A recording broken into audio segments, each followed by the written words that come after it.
Hello. Hello. Taking a portrait is more than just pressing the button. You've got to try and say something more about the personality of your subject. In this picture of gossip columnist Nigel Dempster, the royal wedding photographer Lord Lichfield has used a prop. But you can also tell something about someone's character by including part of their environment, or even just by the way you use light. George went out with Patrick Lichfield to see how he took a young couple's portraits in their own living room. Well, Patrick, the room we find ourselves in here is, although perfectly charming, perhaps a little less elegant and certainly less spacious than that bigger place you were in a few months ago, back in that lovely day in July when you were photographing the very big wedding. Then, of course, you had many more people to photograph in one group than we're going to be dealing with here today, haven't you? Yes, but the principle really remains the same, as we shall see when we get down to perhaps the photographs later on, where there are two of them. But however many people you've got in a group, you still have to keep their attention, and having positioned them right, it's essential that you don't in any way allow them to become distracted, bored, involved with something else. And these people, of course, had a lot to talk about. So I bet they did. What I did in that case was I carried in my pocket, actually for the first time, the cheapest bit of photographic equipment I've ever bought, which was a whistle, a referee's whistle. So you were actually refereeing the royal yes. match of the day? Well, exactly, and I climbed up the ladder, and I knew that if I shouted they wouldn't hear me, or that half of them wouldn't hear me, and I just blew the whistle. And they all turned round and click, off we went. So that helped them all keep alert and not blink at the crucial moment. That's right. And a ladder, of course, was to get you up higher, I suppose? To get me up higher, because really there are some steps in the throne room in that picture, and I had to actually get myself up so that I really wasn't looking up at anybody. It never looks very nice, as we shall see later on. What do we have here, 50 people, 60 people perhaps? So, I think there were 55, but, well, that's certainly 110 pairs of eyes, 110 eyes rather, and there's no blinks in it, so it shows the whistle works. Now, a very much smaller group, of course, is this lovely, intimate little moment here with just the two main characters of the day. Slightly manufactured, but looks completely spontaneous, and often spontaneous things like that do happen, and you just got to be ready, I think, with your finger never too far from that button. And that's when you get the... Did you have problems directing the royal pair, or did it happen as the day went along, as your session went along? I had no problems at all, because they were enormously professional. They knew I had to do my job, and I knew I had to do my job too, because I wouldn't be standing here right now if I hadn't done it properly. And I just felt that I had to shout and be very authoritative about the whole thing, because that was not a moment for being timid.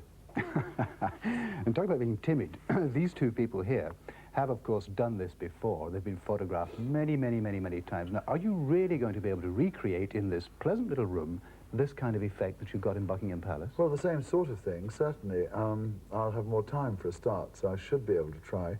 In this instance, I simply had a single light, which I used, and I also just pinned a sheet up on the wall, which is something that I thought of today, and I brought one along, and we might discuss that. You've brought a bed sheet today? I brought a sheet, yes. Is that a part of your equipment, your everyday equipment? It is, because I find it very useful for diffusing lights and all sorts of problems like that. But in this instance, having had a chance to look at this set, I thought that probably that background is a little bit fussy, and it might be better to make a very plain background, thus enabling the eye to concentrate entirely on the... You mean there's too much pattern on the wallpaper? Perhaps? Yes, and it's the colour of it probably wouldn't be wonderful if you...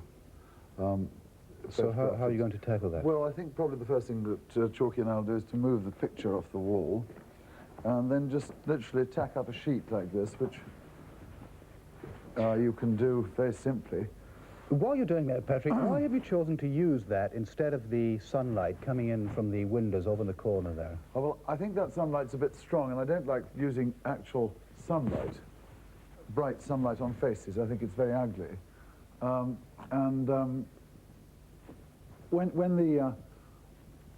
let's just get... You're hanging out the washing there. It's very difficult. And talk about washing, that's a white sheet, and a perfectly clean white sheet, but does it matter what colour you use? No, not really, except the only thing that matters really is to get it very taut, and at least as taut as that, to avoid too many of these creases. The sunlight over there would have been all right if I'd had a really even, open light rather than the bright sun. But anyway, I think here what we've got is something that with the help of these lights we can light up to a certain level. Talking about these lights too, can you just explain to me, I'm a little bit puzzled by the apparently pieces of tissue paper over the lights Well, in there. fact, that is not tissue. It is available in photographic stores. It's in fact spun fiberglass. Ah, it's that special non-inflammable It's non-inflammable. stuff. You don't want to play with anything else. I mean, anything else that could catch fire would be very dangerous. And also, whilst talking about these lights here, these are rather more sophisticated, but work on exactly the same principle as ordinary photoflood lights, and you position them in much the same way. In the case of the lights that are on the background, which indeed I had only one for Prince Charles and the Princess of Wales after their wedding, we're doing the same thing here, which is just to whack those two lights onto the background and brighten up that white. Now, Chalky, if you turn those on, we'll see the effect it has. Ah, it's blazing now, blaring, isn't it? Well, of course, it's now going to be much brighter than the foreground here. But before bringing the other lights into play and showing you what they do, I think it might be as well to get our models. Mike and Hazel, yes. Mike and Hazel in for this. And perhaps we'll start with Hazel, and Mike, if you could stand over there. Hazel, come and sit on the back of the sofa, just about there, sideways to me. She's coming wearing a white blouse against a white background. Are you going to lose that, or...? Well, in that photograph we were looking at just now of the wedding couple. Of course, the white wedding dress, White yes. wedding dress. I mean, it's the sort of thing that people think doesn't work, but in fact you find the light levels are probably rather different. And when we turn these lights on now, which you could do, Chalky, we'll see that already now she's lit up and there is a considerable difference. Oh, yes. Now, I'll ask Chalky here to take a reading of the two different areas we're concerned with. The front here, which is he's read how much light is falling on the subject rather than reflected off it, and he's doing the same on the background. And I expect there's probably a stop difference, which would mean that that is definitely whiter than she is going to be. So the light itself will separate the two out quite easily. And so really now we've got her in a moderately comfortable pose, we're ready to have a go at her. I think that one should probably check that her hair is looking good and that the makeup is looking fine, but also it's worth There's a point about makeup. Is it stronger for this kind of just job, a bit, or just a ordinary bit. street makeup? No, I think you want a little bit of strength, especially around the eyes, and possibly a little darkening if you want to make the cheeks look a little more hollow, but nothing very elaborate. And certainly never any any colour-based makeup, because if she's going to be with a man who you haven't made up, she's going to look rather strange, you know, by comparison. Yes. I think it's worth pointing out here what these two lights are doing. And this is my main light, so that if I cut this one out, which makes very little difference, but you can see there is sun on her. Oh, could you just do that slowly? I just want it... I see, yes. There's a definite shadow comes over her face. Well, when you do that. what's happened is that's off, that's on. Now this one is much more marked, but that light is really my key light. And by simply adding another light on the right here, this one over here, I'm filling in any unpleasant shadows that this light might cause if I ask her to bring her face further round. So this one lights the shape of her face, yes, and that one takes down the contrast. That one takes down the contrast, precisely. So with that in mind, we could then proceed. And your hair's perfectly probably by using something white, like this, low in front of the camera, which is reflecting some of this light up. Just under the chin there, I can see it. There, yes. you see it? Uh-huh. Just a bit. It's very subtle, but it certainly makes a difference in the finish. Now, this is similar to the reflector you were using in the second programme of the series when you were shooting out of doors. That's it. That's right the here. job, yes. Little foldable job, very useful for aeroplanes, but, oops, immediately turns itself into something. I've often just laid this on a table in front of somebody, and it works perfectly well. In fact, I'll ask Chalky to hold it now, so we can get on with this little session, which I think in this case will need a soft focus filter. Now, why is that? Well, it just enhances the sort of prettiness of the whole thing, softens down the contrast. Also, it's very good for pretty blonde ladies like Hazel, and I think that's going to work. And having got her in, as I say, more or less the sort of position that she would feel more natural in, I'd probably ask her to just lean forward a touch, because by hollowing the back, it somehow does something to the neck, and then bring her face round a little bit more to me, and we're probably okay. Now, the thing that I always try and make sure I do, which I need to do here, is to get slightly above the sitter, because people's eyes, I think, tend to look better from above. This is your stepladder trick again. Well, actually, yes, but But you're not using a stepladder here. I do quite often jump on a box, and it makes a difference, just looking down on people, which is rather unfortunate. So for very while other tall photographers stand there subjects on boxes, you use one for yourself. That's right. I have had to stand people on boxes, but I think it's much better if I get above them. And if you look at the frame of a well-cropped photograph, you'll nearly always see that the eyes are in the top half of the frame. It's an extraordinary thing. It makes an enormous difference. And you very often, if you crop it wrong, it just feels bad. And a photographer's Question of design. well, yes, it's design and feeling. Anyway, we'll make her look into the camera and shoot a couple like this. And we'll hope that she'll smile, and we'll hope that she is. She's actually got some teeth. Hazel's presenting a very colourful sort of aspect to there, pink and blue and Yes, blonde. well, Are you using colour film? Yes, I am, in this instance. I would be as happy using black and white. I don't always think that colour is necessary, because for portraits I think you can live more easily with black and white quite sometimes. And people who frame them, I think, sometimes make a mistake of going all the time for colour. And it's a great pity. But we'll see as we go along how we're going to have to alter things, because quite soon probably we ought to bring Mike into play and see how we would approach a double shot of this kind. So, Mike, if you'd like to come in and go around the back, Hazel, perhaps you go around that way and Take a look from over here this time. join. Perhaps you'd sit down first, Hazel. That's right, and lean against this, and then we'll get Mike in very, very close if you can. You have to do this close.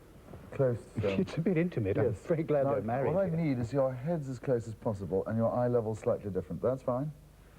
And make us, you are fairly comfortable. It looks pretty funny from where we are, but in fact in the camera it's not going to look funny. You'll be losing quite a lot of that. Well, What sort of lens are you using? I'm using an 85 on here, which is of course the perfect portrait lens, being something that people sometimes forget about, and they go and take photographs with a standard lens, or even worse, with a wide angle.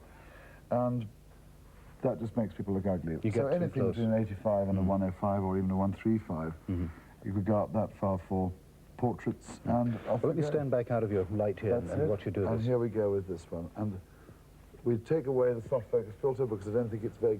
So you're... yes, you don't need it, because otherwise Mike might be a bit romantic if That's right. That's it.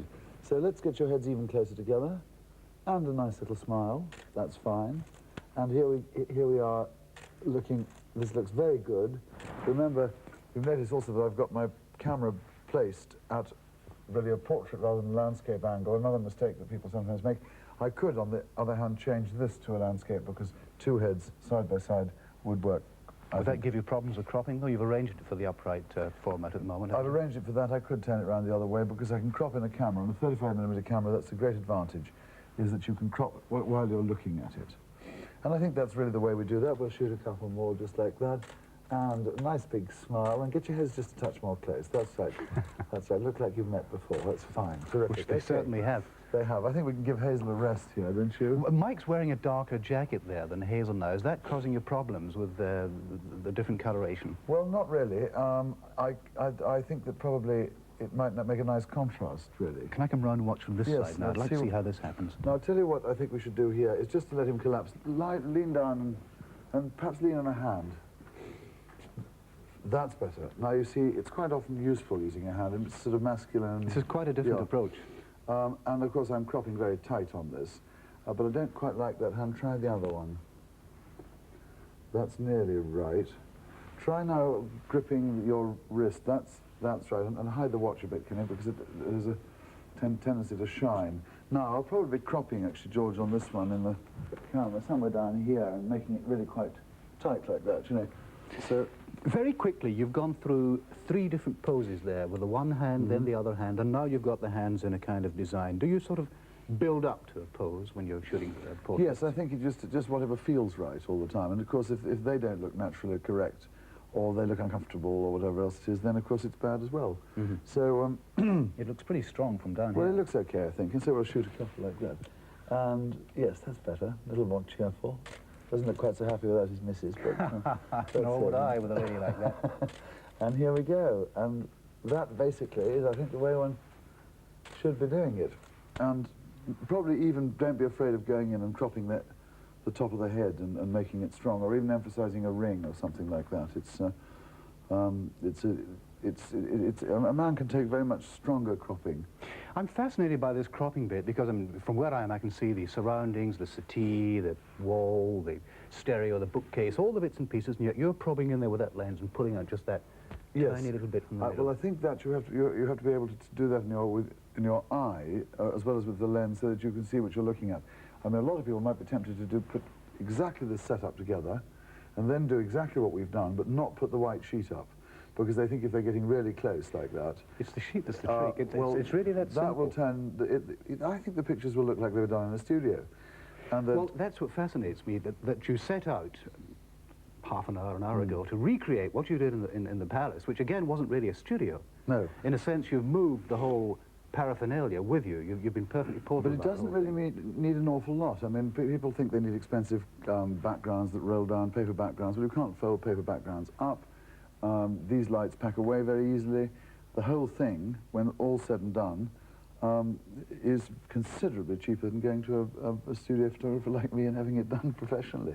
Well, that was terrific. Mike did a marvellous job there. And do you really think now that you've satisfactorily recreated what we set out to do, or what you set out to do? Yes, I think so. I think that the other, there are other ways and different poses one could certainly do, but I'm sure that probably these will be adequate and quite good. Very simple lighting. You could move the lights around a bit and change it. Just one quick word about lighting. You chose to use these lamps, which, as you said, are available in sort of hobbyist models. Flash, you didn't use flash at all?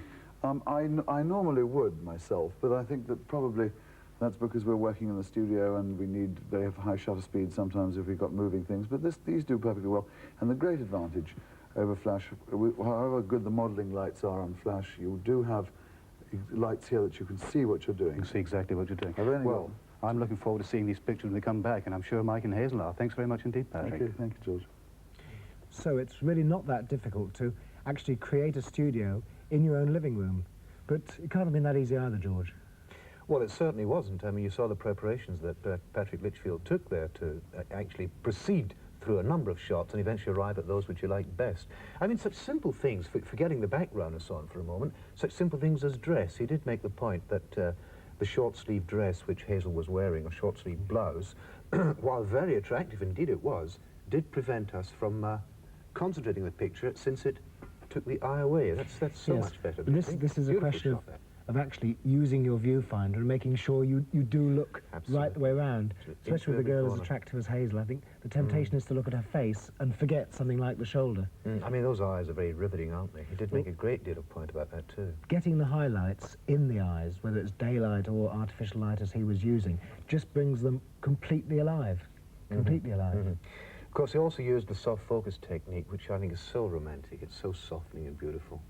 But then, of course, he did move on to a number of other settings, and that was when he started using the vignetting bit, this lovely sort of whiting out, fading away of the image. Which, it just gives that sort of floating effect. But I would imagine what's happened here is that Hazel has been just about to laugh, and it's very much a sort of a forced thing, which has caused these lines on the neck and the sort of a slightly forced laugh. Yes, well, you've got it there. I mean, Patrick did say that it's essential to keep chatting away to his subject all the time, but with that she's laughing and enjoying and the whole session and is very merry. But just now and again it is a bit forced, and quite suddenly, when the forcedness goes, it's a much greater relaxation, and that's a beautiful shot, I think. Well, I think as we've said all along through the series, that with people you've got to be prepared to use a little bit of film. There's no point in thinking just one picture is necessarily going to catch it.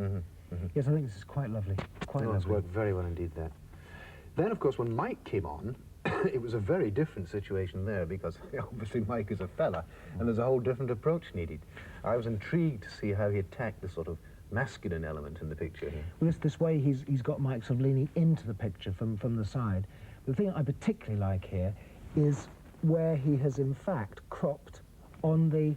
Very close. Yes. Very tight, yes. And Mike is sort of totally filled and sort of, You know, there's no spare space at all. I think it's lovely. Well, I think he said that he was a little bit unhappy about that touch there. Yes, I personally liked that picture very much indeed, but it was just that little bit which Patrick said would attract the attention. Of course, hands are a problem, aren't they? With hands, with very portraits. much a problem. But time and again, we saw him shifting Mike's hands and really directing the situation. Now, here's one picture where he did go in a little bit too tight. Certainly, I think it's attractive the way he crops tightly, but then he went in a little bit too tight, and he did several times make the observation about the 85mm portrait lens that he was using, and we really should reiterate again to our viewers that the portrait lens, or the 85 to 100mm, that sort of vicinity, is a first-class lens for shooting portrait, especially at home. Just the right length. It just kept him sufficiently away from his subject and to also work well. the relationship of the parts of your face, so that the nose and the eyes and the ears actually take on a very pleasing relationship, whereas with a normal or wide-angle lens, it would get very distorted. Now, there's exactly what you're talking about, the relationship. I mean, the perspective there is absolutely perfect. The whole thing is pleasing. I'd love to have a picture of me like that on the wall. I'm not sure you could actually do that. I see. Certainly, I haven't got enough hair. It really has worked so very, very well, though. Really has.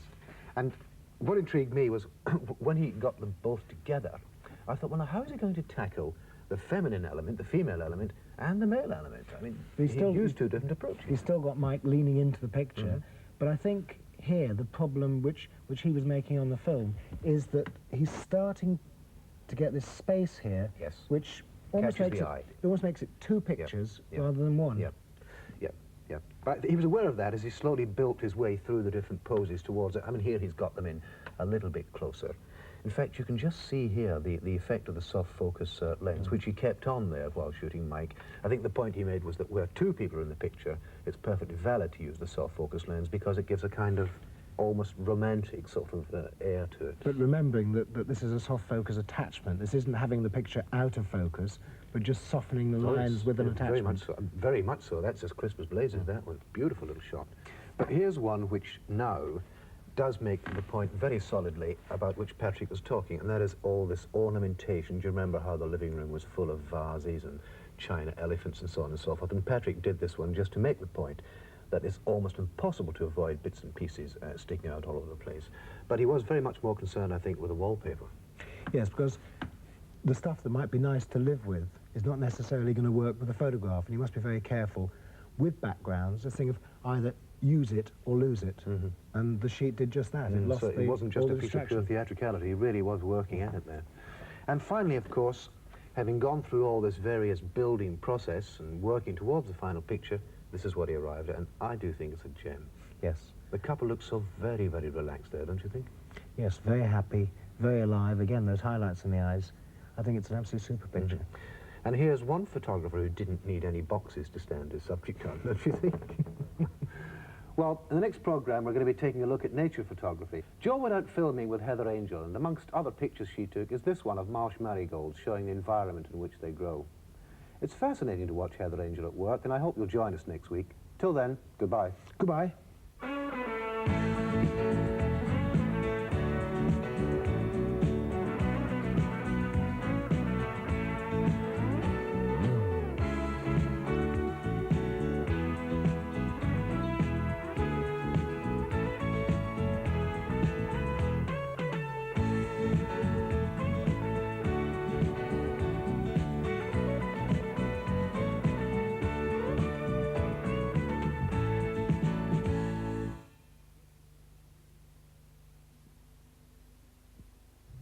The Me and My Camera book can be obtained from newsagents and bookshops or by sending a cheque or postal order for £4.95 made payable to Yorkshire Television to this address.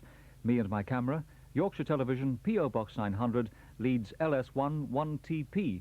That's Me and My Camera, Yorkshire Television, P.O. Box 900, Leeds LS1 1TP.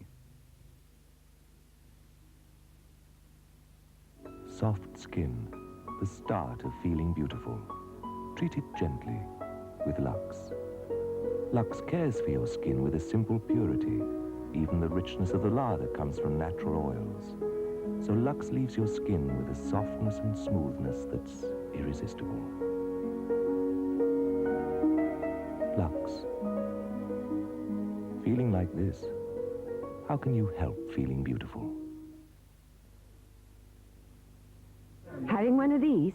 Then you'd better have one of these. The new Moulinex Major vacuum cleaner has so much suction power and cleans so quickly. Got one of these? Then get one of these. The new Major cleans up to the edge. And if you've got one of these, get one of these. The new Major cleans all your home and shows you when the bag's full. The Major's more of what you buy a cleaner for. Moulinex make things simple, and that includes the price. Ooh, she said. Yes, Aye. said. Really, she said. Ooh, look. Jacob's Trio. Well, I never. In Jacob's Trio, three of our favourites create something to gossip about. Crunchy biscuits, smooth toffee-flavoured topping and a lovely thick chocolatey coating. Ever so nice. Better get. Oh. And Jacob's Trio, the perfect combination of a trebly tasty threesome.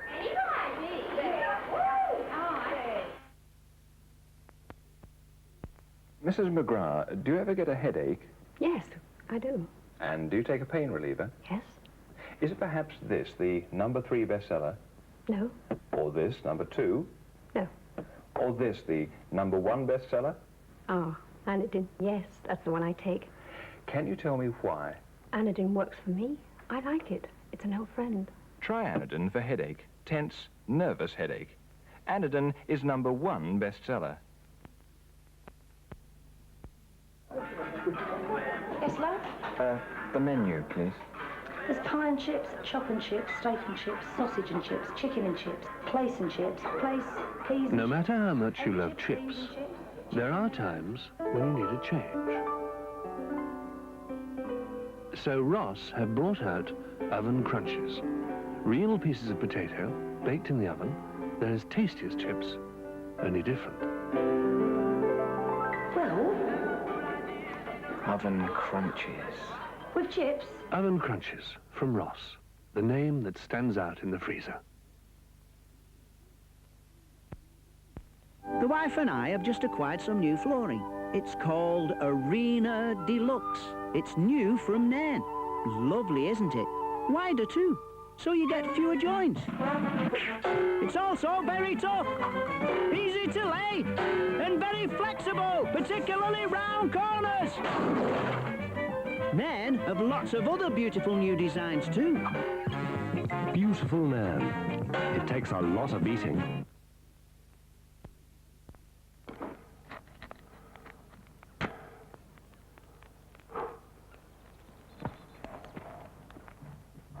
Is your fridge well stocked for when he fancies a pint? Real fresh milk. Put an extra pinter first today.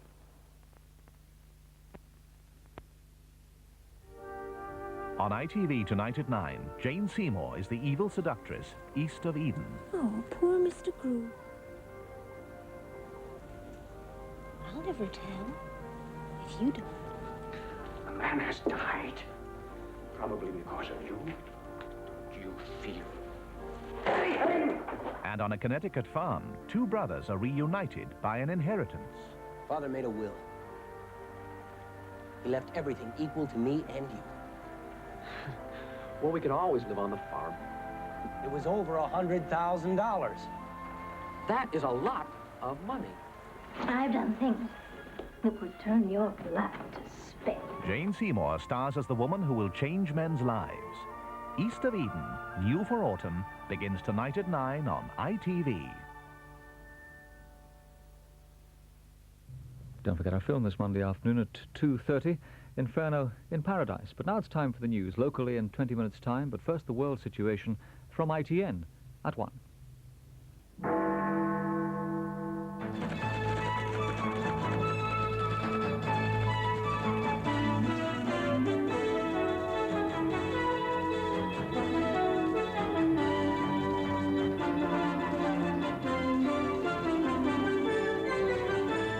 This is the news at 1 from ITN with Peter Sissons.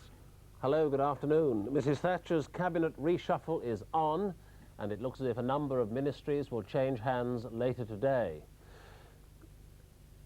This morning, several cabinet ministers, including Mr. James Pryor, saw the Prime Minister at number 10. We talked to a former colleague of Mr. Pryor at the Employment Department, who's been through it all before, being sacked earlier this year. And as Mrs. Thatcher's difficulties with her administration grabbed the news, we hear how welcome that is to the Labour opposition.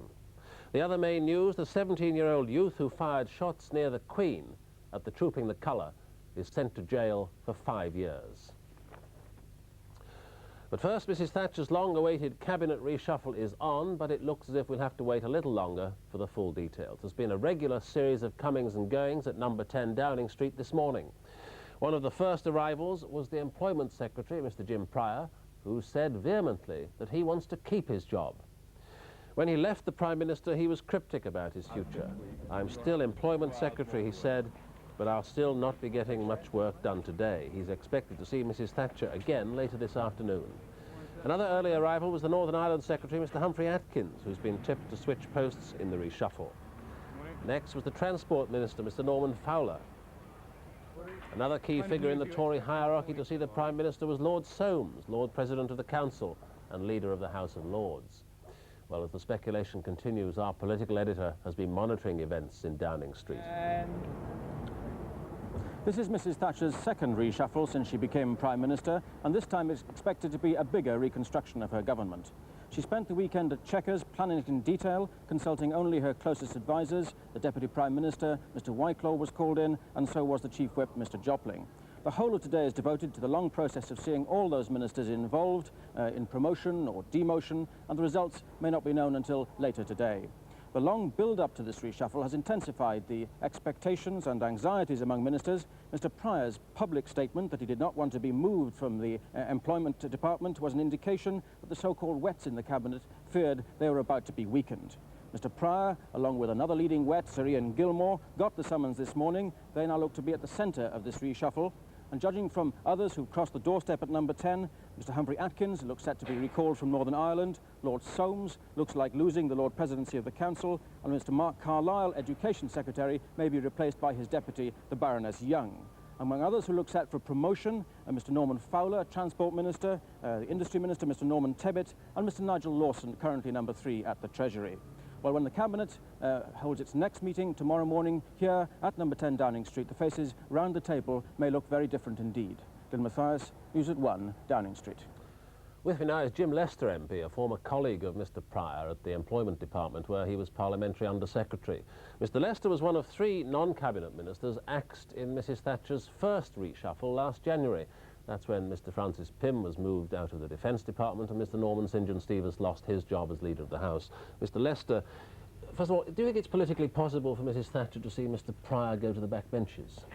I would have thought it was very foolish if she did, not only, of course, because of his broad experience in government and the amount of support he has in industry and his knowledge of industry, which is very important to the government, but also the fact that he's a formidable figure in terms of support in the House amongst backbenchers, and that if the reshuffle goes a particular way, it would be a natural leader for the dissident Tories on the backbenchers.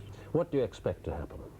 I would expect, as one always does in these things, for political sense to come through. And I think that through today's discussions, I think I heard Mr. Pryor when he came out saying that he had a very friendly discussion with the Prime Minister. Things were understood, and I suspect that at the end of the day, the Prime Minister's own political judgment is sound enough to ensure that Jim Pryor is still doing a very useful job. Do you think the backbenchers would wear a purge of other wets, like Sir Ian Gilmore? Well, I think it just depends. It depends on how wide the reconstruction is. Normally these things are balanced and there's promotions from either side and so on. And I think it's when you see the whole package that you make individual judgment, and then you accept it or not. It's if you get the balance changing, that's when you start to see things get more difficult.